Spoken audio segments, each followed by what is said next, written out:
أعوذ بالله من الشيطان الرجيم.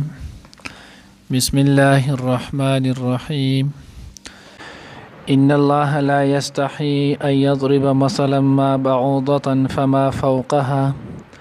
فأما الذين آمنوا فيعلمون أنه الحق من ربهم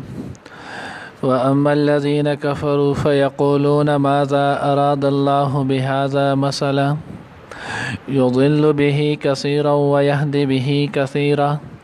وما يضل به إلا الفاسقين الذين ينقضون عهد الله من بعد ميثاقه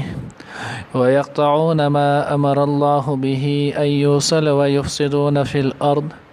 أولئك هم الخاسرون. ننادي درس के बाद इंशाअल्लाह العزीز आयत नंबर 24 और आयत नंबर 27 वेले की सूरत बकरा आयत नंबर 24 आयत नंबर 27 रुको नंबर 3। उस दे आयत की अल्लाह जल्ल जलालुहु द मुशरिकानु द यो बल सवाल एतराज़ जवाब वर्कई लगा संग च मख की तेर शवल च मुशरिकानु बजैनु दा खबरा कवला چې دا قرآن پاک حضور علیه الصلاۃ والسلام د خپل ځان نه افترا کړي د ځان نه جوړ کړي نو الله جل جلاله دا غویله چیلنج ورکو که تاسو وایئ چې دا کلام د ځان نه جوړ کړي نو تاسو قوم د عرب فصیح او بلیغ خلک یې د دې په مثل قرآن تاسو هم راوړئ که نه نو اوس د آیات کې الله جل جلاله وایي چې کله دوی د دغې خبرې نه عاجزه شول دغه مثال پیش نکړلو نو دا همیشه د پاره دستور پاتې شوی دی چې مخالف دې چې نو په اس حالت سره هم سړی موافقی نه دې چې نو عاجز شول چیلنج د هغې د مثال پیش کولو نه نو اعتراضات بیا شروع کړل نو الله جل جلاله اوس د دوی دغه اعتراض ذکر کوي دوی دا څنګه د الله کلام دی دا څنګه چې نو د الله جل جلاله د طرف نه نازل شوی دی دومره اوچت کلام دی په دې کلام کې خود نو خصیص شیزونه ذکر کیږي هغه شیزونو تذکره پکې کیږي چې د هغې دومره حیثیت چې نو هغه نشته کله الله په دې کلام کې ذکر چې نو هغه د ماشي کوي کله به کې ذکر چې نو هغه د مچای کوي کله به کې ذکر چې نو هغه د خنزیر او د سپي کوي کله به کې ذکر چې نو هغه د جولا او د میږي کوي نو دا لاسنګ کلام دی دا څنګه د الله کلام دی چې په دې کې د دومره خصیص شیزونو چې نو تذکره کیږي نو الله جل جلاله ویلو ان الله لا يستحي ان يضرب مثلا ما بعوضه الله جل جلاله حیا نه کوي شرمېږي نه پرېږدي نه دا چې بیان کې یو مثال د ماشي یا د هغې نه هم چې نو د ادنا معمولي شیزو اوس دې ځکه نن لکه سبق په دې وړاندې آیات کې لږ شانته مشکل دی خو ډېر نه نو بهرحال انشاءالله کوشش وکړو چې د آسان نه آسان طریقې باندې پوه شي د ټولو نه وړاندې خبره حیا څه ته ویلی کېږي الله وایي ان الله لا یستحیي ایا الله نه شرمېږي حیا چې دی نو هغه څه ته ویلی کېږي او بیا د الله رب العزت دپاره چې کوم دلته استعمال شوی د دې مقصد څه دی نو حیا تفسیر بیضاوی کې علامه بیضاوی رحمه الله لغوي معنی د حیا کړي انقباض النفس عن القبیح مخافة الذم حیا ویل کېږي انقباض النفس عن القبیح مخافة الذم حیا لغوي معنی دا ده چې انسان خپل نفس خپل ځان د قبیح کارون نه منع کړي د دې وجه نه چې د یری د ملامتیا نه چې څوک مې ملامت نه کی حیا ویل کېږي دې ته چې انسان د قبیح کارونو نه د غلط کارونو نه ځان منع کی د دې خبرې د یری چې ما څوک ملامت نه کی نو دې ته ویل کېږي حیا بیا نو د حیا اصطلاحي تعریفو نو د حیا په اصطلاحي تعریف کې مختلف نو قولونه دي یو قول پکې نو هغه د امام راغب اصفهانی رحمت الله علیه دی هغه د لغت مشهور امام دی دی وی الحیاء انقباض النفس عن القباح وتركها لذلك حیا چې نو هغه ویل کېږي خپل نفس چې نو هغه د قبایح کارونه کنټرول کول منع کول وترکها لذالک او د دغه د پارس به حیا کارونه چې نو هغه پرې خودل هغه کارونه چې هغه زم وي غلط وي هغه پرې خودل فتح الباری کې شرح بخاری علامه ابن حجر اسقلانی رحمه الله داغه په کې ذکر کړی چې حیا ویل کېږي خلق یبعث الانسان علی اجتناب القبائح حیا دا د انسان په وجود کې د یو داسې کیفیت او حالت ته ویل کېږي چې انسان د ګناهونو د غلط کارونو په منع کولو باندې چې نو هغه را وبار کی چې تو به غلط کار چې نو هغه بنه کی دغه شانتی چې نو روضۃ الاحوازی کې استاد محترم حسین صدیقی سے شرح ترمذی کې هغه هم دغه تعریف نو ذکر کړي او بیا دغه سره یو بل تعریف نو دای هم ذکر کړي چې حیا ویل کېږي الله یراک حيث ما نهاک الله یراک حيث ما نهاک حیا دې ته ویل کېږي چې الله تا په هغه کار په هغه ځای کې ونی نه چې د کم کار او د کم ځای نه الله منع کړي حیا دې ته ویل کېږي چې الله رب العزت تا په هغه ځای کې ونی نه په هغه کار دی ونی نه چې د کم کار او د کم ځای نه الله رب العزت منع کړي الله یراک حيث ما نهاک دې ته ویل کېږي حیا اوس چونکه مونږ وې چې حیا دا خدغه ته ویل کېږي چې انسان خپل ځان د قبیح شیزون نه منع کی او د دې وجه نه منع کی چې ما څوک ملامت نه کی د خلکو د ملامتیا د یرینا مخافت زم چې خلک څوک چې نو ما ملامت نه کی دغه وجه نه نو بیا حیا په ځو قسمه ده یو حیا د عرفي او یو د حیاي شرعي حیاي عرفي دا کوم چې مونږ وې دغه تجنو هغه حیاي شرعي ده او دویم حیاي عرفي او حیاي عرفي حیاي لغوي ورته ویل کېږي حیاي طبيعي ورته هم ویل کېږي اوس حیا دا دغه ته عرفي ویل کېږي چې یو سړی یو ګناه کار چې نو د چا د وجه نه پرې دی د عرف د وجه نه لکه مثلا اوس نو هغه دلته یو کس ناس نه دی په موبایل کې لګیا دی په موبایل کې نو سندري اوري اوس د ځان ته دغه ویډیوګانې چې نو هغه راړولې دي دغه ګوري ناسا په پلار رالو مور رااله یا بل یو مشر پیرالو دغه د حیا د وجه نظر چې نو هغه بن کړل او ځان ته بنات را واړولو ځان ته په تلاوت را واړولو وی چې نا خصوصا د ماسختن چې درس کېږي هغه اورم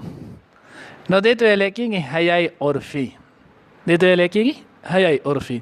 نو دا حیاي عرفي یعنی د عرف د خلکو د وجه نه د ګنا نه منشي اوس دا حیاي عرفي دا کله د انسان د نجات د چنانو حیاي شرعي چنانو دغه سبب جوړيږي دې په ضرورو د پاغه فطرت کې خبره کینی چې زبر د ګناه کار نه کوم دینه منشي خو ګوره یا ساتي بعض وخت کې د حیاي عرفي د ګناه سبب جوړيږي بعض وخت کې حیاي عرفي دا سبب چنانو هغه د ګناه هم جوړيږي لکه مثلا وسلینو هغه یو کس خوب ولیدو اوس دغه خوب کې نو په د باندې غسل وخت دی اوس په د باندې چې کله غسل وخت دی نو د نو سحر پاسي وسلام به جامې به بدلی جامې به نو هغه پاکي ځان لا نو اوس دته نو حیا شوله اره ما خو پرون د اتوار ورځ تیر شوی یا پرون د جمعې ورځ تیر شوله ما غسل وکړو نوې جامې مې اغوستي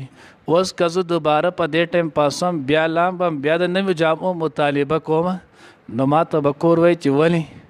نو زه بیا سوي نو بده کې دا یو خبره په ځمن کې نو یاد ساتي چې کله هم کور کې اندازه راته ولګېدله چې زوی مې یا لور چې نو هغه بالغ شولو نو دا یاد ساتي دا غوی ته چې نو جدا کمره جدا ځای کداغه نه میسر نو کم از کم دا غوی چې کم وصلخانه کم ځای استعمالي نو چې باغې کوړته یو جوړه پاک تاسو اصل لټکاو کړی دا غي وجه چې نو هغه دره چې سبا د پاره داغه ته نو دغه حیاي عرفي د لاسه د ګناه کې اخته دشي نو ما مقصد دا چې حیاي عرفي دا باز وخت کې د سړی د پاره چې نو باعث د ګناه هم جوړيږي لکه څنګه وس دی وای چې هر کزو غسل کوم جو هر سړی بران د کور به توړ تپوس کوي چې ولی سی چل شي تا خو پرون لم بلی باسي مشران اکثر زورور هم دا غوي پارسي کې کار هم تا پرون جامې بدلی کړي بیا چې نه هغه سي چلې جو دې یار دې چل بو کما چې سحر موز په قلاره بسم لو اوس پاسې دې نشم موزم نشم کوله جامې نشم بدلولې خو بیا چې کله ورسته پاسم جزان له بس کار مار یو شی بل شی باندې کم ز پای کې وزانم څخه کم جامې بم څخه کم بیا به چې زما دغه وجه جامې څخه شي مال نور راکې نو اوس دې ته ویل کېږي حیاي عرفي اوس دا حیاي عرفي دا باعث چې نو د ګناه جوړ شو د حیاي عرفي ته چې نو اوس ګوره دې ته حیا نه ویلې کېږي دې ته بزدلی ویلې کېږي ولی حیا مونږ وې چې د حیا تعریف دا دی الله یراک حیث ما نهاک هغه کار باندې ته الله ونی چې د کم کار نه تو الله منی کړی اوس که په دې صورت کې د دغه حیا په وجه باندې مونږ پرې دی نو الله خو دې کار نه منع کړی چې مونږ به نه پرې دی او دا د عرف دغه خبره حیا نو دا در حقیقت حیا نه ده بلکې دا چې نو په حقیقت کې بزدلی ده ځکه چې په دې کې حیا چې نو هغه نشته حیا چې کم کارونه دي هغه کار په کار دی نو ځکه ما وی چې بعض وخت کې حیاي عرفي دا د انسان د پاره چې نو باعث څه جوړيږي دا چې نو د ګناه باعث جوړيږي اوس دغه حیاي عرفي کې اوس الله رب العزت وی ان الله لا یستحیی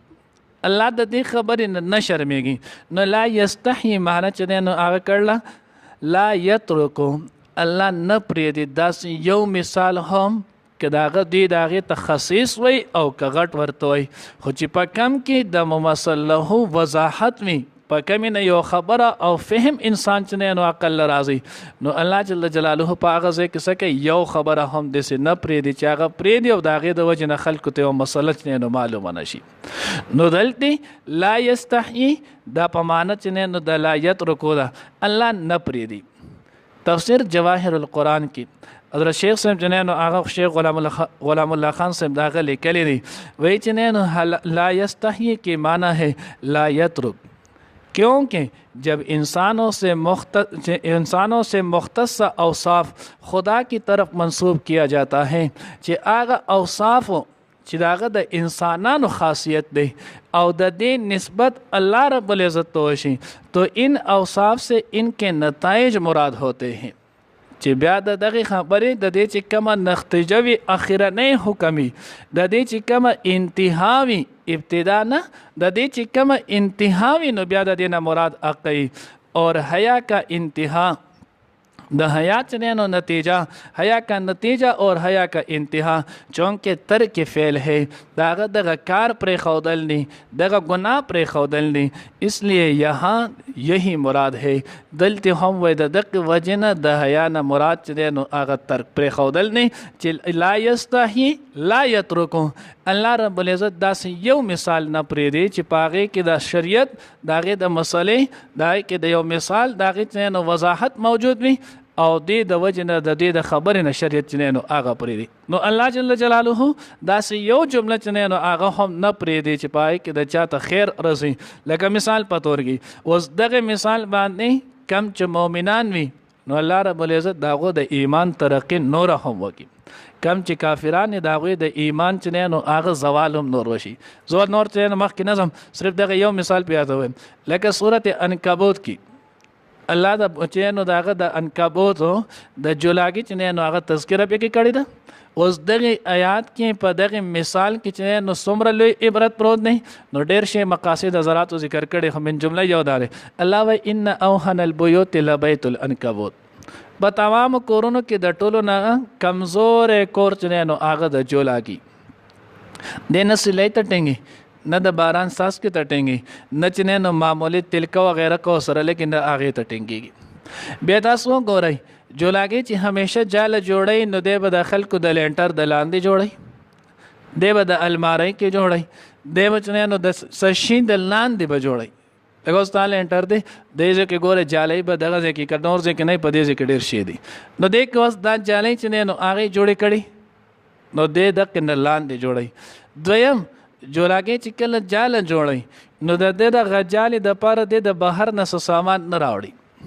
کرش پلانټ چې نه هغه د نزي سینت چې نه هغه نزي چې شګر راوړي بلاکونه راوړي دا شزونه د بهر نه راغواړي بلکې د پروډکټ د چې نه هغه وجود کې دنه الله دې کم لاړه پیدا کړې ده هغه لاړه د کور د جوړولو چې نه نو هغه مټیریل دی د هغه سامان اسباب دی هغه لاړه را وباسي د هغې نه چې نه نو دغه جال جوړی او بیا په هغې کې پاتې کېږي او دریمه تاسو وګورئ د کور د ټولو نه کمزوری کور چې نو هغه د جولاګي نو گویا الله جل جلاله دغه مثال ذکر کړي دا داسې پورې نه دی چې بس عنکبوت خبره ده او قصه ده او جولاګۍ چې نه نو هغه صحیح دی نه دی مړکول شته او کنيشته خبره ختم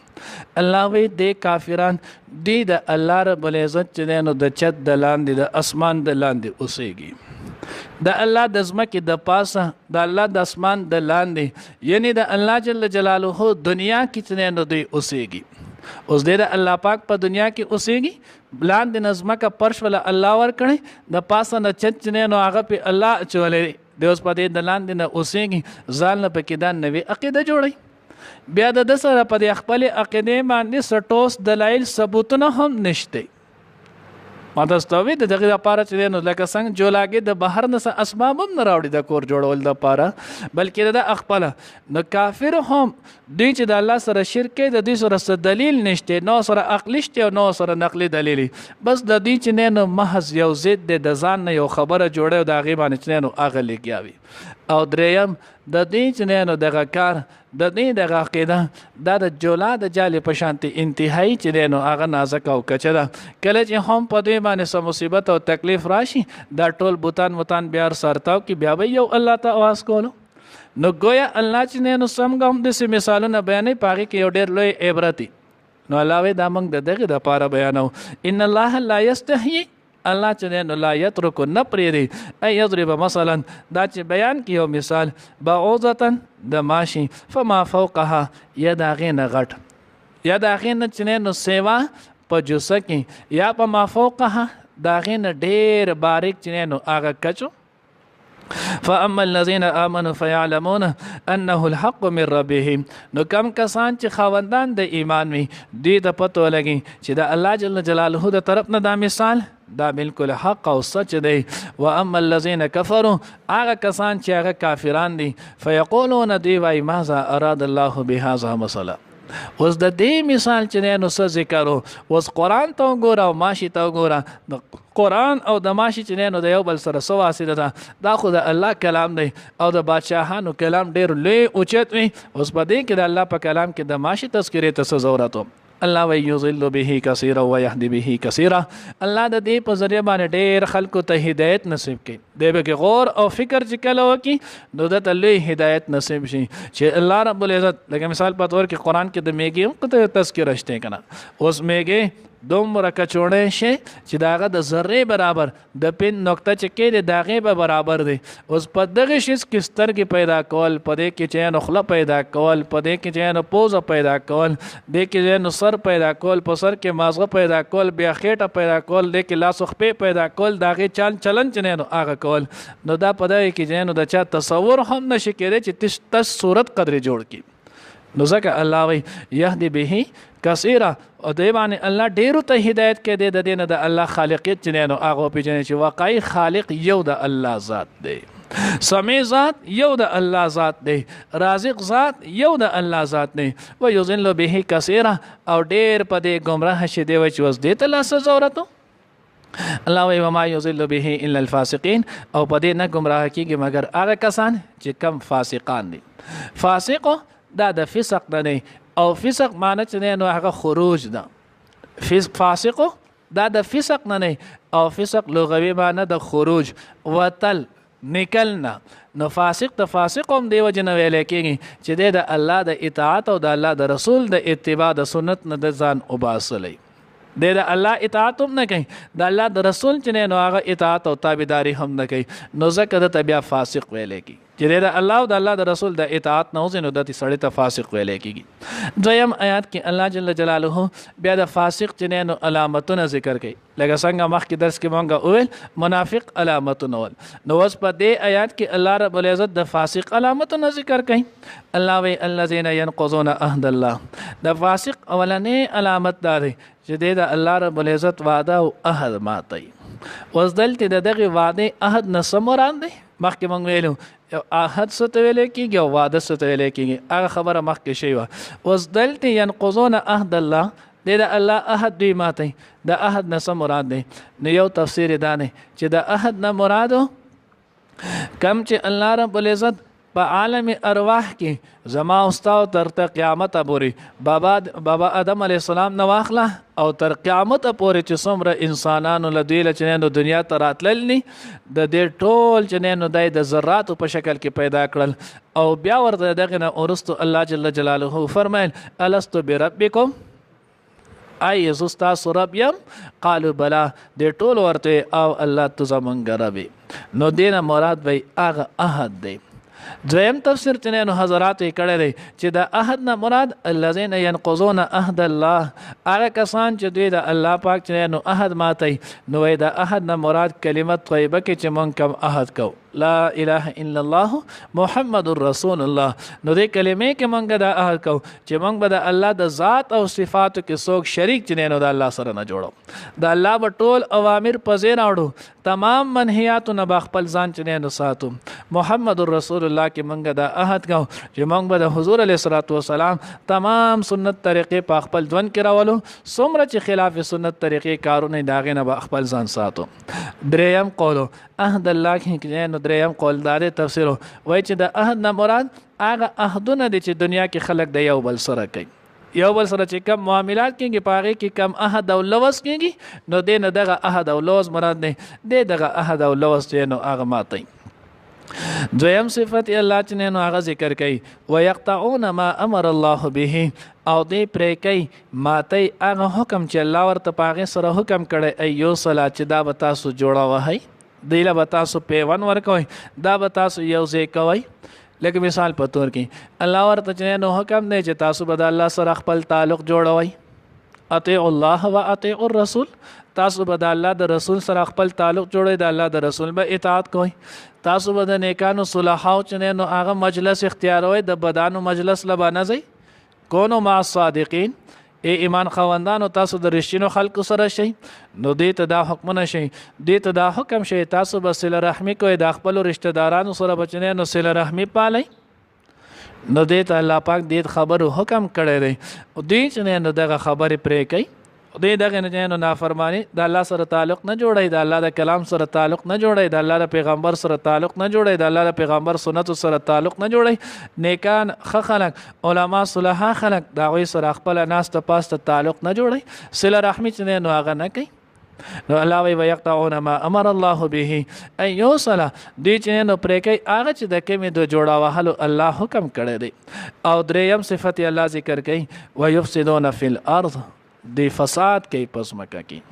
اوس فساد فی الارض نه نو د فساد فی الارض نو ډیر شی معنی دې چې نو غلاګانې کوي دا فساد فی الارض دی. دې چې نو هغه زنا کوي دا فساد فی الارض دی. دې غیبتونه کوي دا فساد فی الارض دی. دې ډاکې کوي دا فساد فی الارض دی. دې قتل و غارت کوي دا فساد فی الارض. څومره کارونه چې پاغه کې ایزای مسلم د مسلمان چې نو حق وهله کېږي مسلمان ته په تکلیف رسی دې ته ویل کېږي فسادو. نو الله وی دریم صفت د دې نه یفسدون فی الارض. نو گویا الله د فاسق درې علامتونه ذکر کړل چې د یو تعلق د حقوق الله سره دی او د دوو تعلق چې دی نو هغه د حقوق العباد سره دی. ینقضون عهد الله د تعلق چې نو د سره دی د حقوق الله سره او د دغه نه ورسته یقطعون ما امر الله به ويفسدون في الارض د دې تعلق د حقوق العباد سره دی. فاسق سره دی بنت نه د الله سره خیر خواهی کوي نه به د مخلوق سره خیر خواهی کوي نه به د الله نه تابعداري کوي نه به د مخلوق چې نو هغه خیر خواهی کوي. الله وی چې دسه کوي جو بیا الله وی اولئک هم الخاسرون الګه تاسو تاوانیان نه لیدلی الله وی هم دغه تاوانیان دي. اصل تاوانی هغه دغه تاوانی دی. دنیا تاوانی چې نو یو ځل تاوان وکړو په دویم ځل به ګټ وکړي دا داسې تاوان دی چې دغه تاوان بیا چې نو هغه سنشتي خساره ختمېدل چې نو هغه نشتي. الله دې موږ دغه تاوان نه محفوظ او مانون کړي. ان الله بشک الله پاک لا یستحیی نشرمیږي ایضرب چې بیان کړي مثلا مثال یو مثال بعوضتن د ماشی فما فوقها یاد دین زیات فاما الذين پس هغه کسانو امنو چې ایمان راوړل دي فیعلمون هغه پوهیږي انه الحق چې دا مثال حق دی من ربهم دا غوی د رب د طرفنا واما الذين اوا کسان کفروا چې کافران دي فیقولون هغه وای ماذا چې نو سا اراد الله اراده د الله د بهذا مثلا د مثال نه یذل به گمراه کوي په دې سره کثیرن ډیر ویه او هدایت کوي به په دې سره کثیره ډیر تا وما یذل او نه بلار کوي نه گمراه کوي به په دې سره الا الفاسقین مگر فاسقانو الذين اكسان ينقضون يعني فاسقان اكسان دي كم چې ينقضون ماتوي عهد الله وعده د الله من بعد ميثاقه ورست داغه د پخیدلونه ويقطعون او پرکي ما اغه تعلق اغه حکم امر الله به چې ورک الله پاک حکم کړي پاغه سره ايو سره چې دا پیوس کوي یو ځای کوي ويفسدون او فساد کوي فی الارض پزمک کوي اولئک هم دغه کسان هم الخاسرون هم دی تاوانیان دی ان الله یقینا الله پاک لا یستحیی نشرمیږي نه پردي ایضرب دا چې بیان کې مثلا یو مثال ما بعوضتن د ماشی فما فوقها یا داغه نه ډیر کچ یا داغه نه غټو فاما الذين امنوا پس کسان چې ایمان راوړو فعلمون غوي پويږي انه الحق چې دا مثال حق دی من ربهم دا غوي د رب د طرفنا واما الذين وكسان كفروا چې کافران دي فيقولون وای ماذا اراد الله بهذا مثلا اراده د الله د مثال نه یضل به کثیره گمراه کوي په دې باندې په دې سره ډیر ويهدي به کثیره او هدایت کوي په دې سره ډیر وتا وما یضل به او نه گمراه کوي په دې سره الا الفاسقین مگر فاسقانو الذين کسان کم چې ينقضون ماته عهد الله وعده د الله من بعد ميثاقه ورست داغه د مضبوطه دونه ويقطعون او پرې کوي ما هغه امر الله به چې حکم کړل الله پاک هغه ايو صلات چې په وسه کوي په وند کوي ويفسدون او فساد غره فی الارض پس مکه کې اولئک هم الخاسرون هم دغه کسان تاوانیان دي